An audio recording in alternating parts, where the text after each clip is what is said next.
على رسوله الكريم أما بعد فأعوذ بالله من الشيطان الرجيم بسم الله الرحمن الرحيم إن الله وملائكته يصلون على النبي يا أيها الذين آمنوا صلوا عليه وسلموا تسليما اللهم صل على سيدنا مولانا محمد وعلى آل سيدنا مولانا محمد وبارك وسلم صلاة وسلام عليك يا رسول الله صلى الله تعالى عليه وآله وسلم۔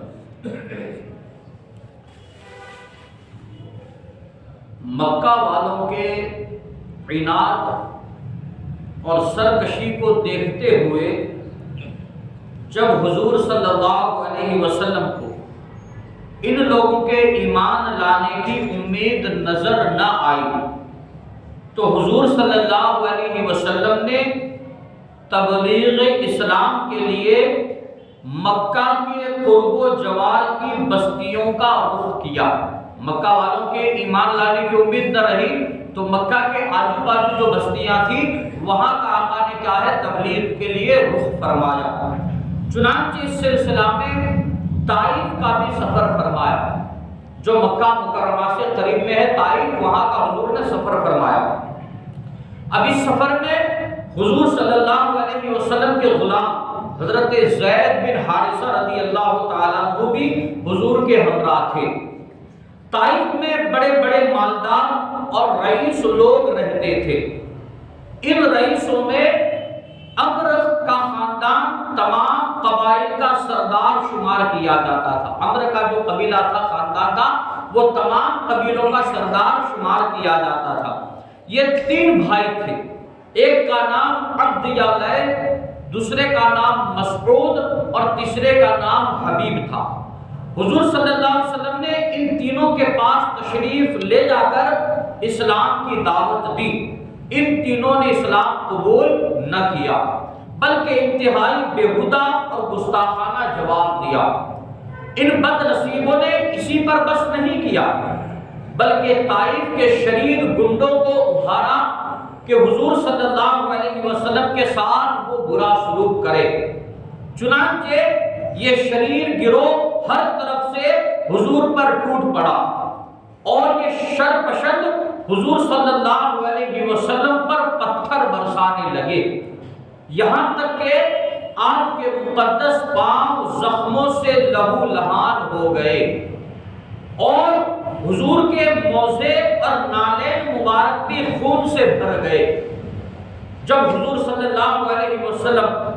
زخموں سے بیتاب ہو کر بیٹھ جاتے تو یہ ظالم انتہائی بے دردی کے ساتھ آپ کا بازو پکڑ کر اٹھاتے اور جب آپ چلنے لگتے تو پھر آپ پر پتھروں کی بارش کرتے اور ساتھ ساتھ تانا زنی کرتے، گالیاں دیتے اور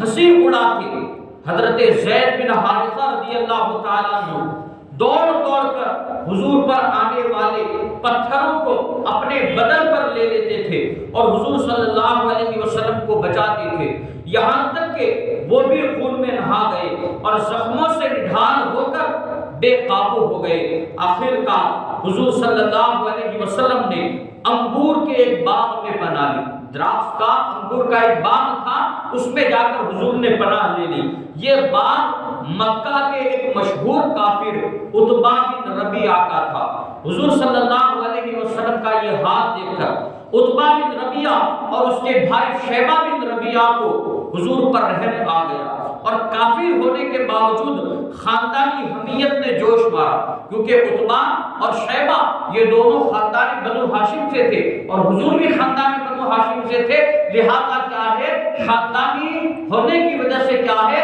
حضور پر رحم آ گیا اور ان دونوں کافروں نے حضور کو اپنے باغ میں ٹھہرایا اور اپنے نصرانی غلام جس کا نام عداس تھا اس کے ہاتھ سے حضور کی خدمت میں انگور کا ایک خوشہ بھیجا۔ حضور صلی اللہ علیہ وسلم نے بسم اللہ الرحمن الرحیم پڑھ کر خوشہ کو ہاتھ لگایا، انگور کے خوشے کو ہاتھ لگایا تو عداس تعجب سے کہنے لگا، وہ نصرانی تھا، تعجب سے کہنے لگا کہ اس اطراف کے لوگ تو یہ کلمہ نہیں بولا کرتے، یہاں کے طائف کے لوگ تو کیا ہے جب کوئی چیز کھاتے ہیں تو بسم اللہ الرحمن الرحیم نہیں بولا کرتے۔ حضور نے اس سے دریافت فرمایا کہ تمہارا وطن کہاں کا ہے؟ تم کہاں کے رہنے والے ہو؟ تو عداس نے کہا میں شہر نینوا کا رہنے والا ہوں، میں شہر نینوا کا رہنے والا ہوں۔ تو حضور نے فرمایا وہ تو حضرت یونس بن متا کا شہر ہے، حضرت یونس علیہ السلام کا شہر ہے نینوا، وہ بھی میری طرح اللہ کے پیغمبر تھے۔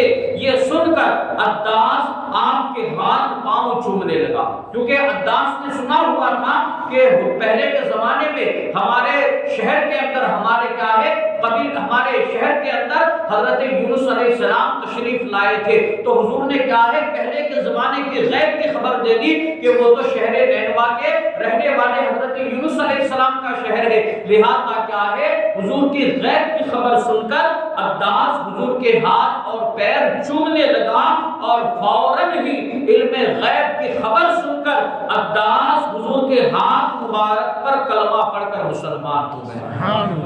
تو یہ حضور صلی اللہ علیہ وسلم کا طائف کا سفر تھا، جو آقا کائنات صلی اللہ علیہ وسلم پر بہت ہی دشوار گزرا۔ آقا کائنات کو ستایا گیا، گالیاں دی گئی، یہاں تک کہ آقا کائنات کو زخمی کیا گیا، جس سے کیا ہے آقا کائنات کے جسم مبارک سے کیا ہے خون نکلنے لگا۔ تو اسلام جو ہم تک آقا نے پہنچایا ہے بہت آسانی سے نہیں، بلکہ بہت ساری دشواریوں کو جھیل کر، پریشانیوں کو جھیل کر اور مصیبتوں کا سامنا کر کے تب جا کر آج ہم تک کیا ہے اسلام پہنچا ہے۔ رب قدیر کی بارگاہ میں دعا ہے اللہ تبارک و تعالی علم دین و سمجھ کر اس پر عمل کرنے کی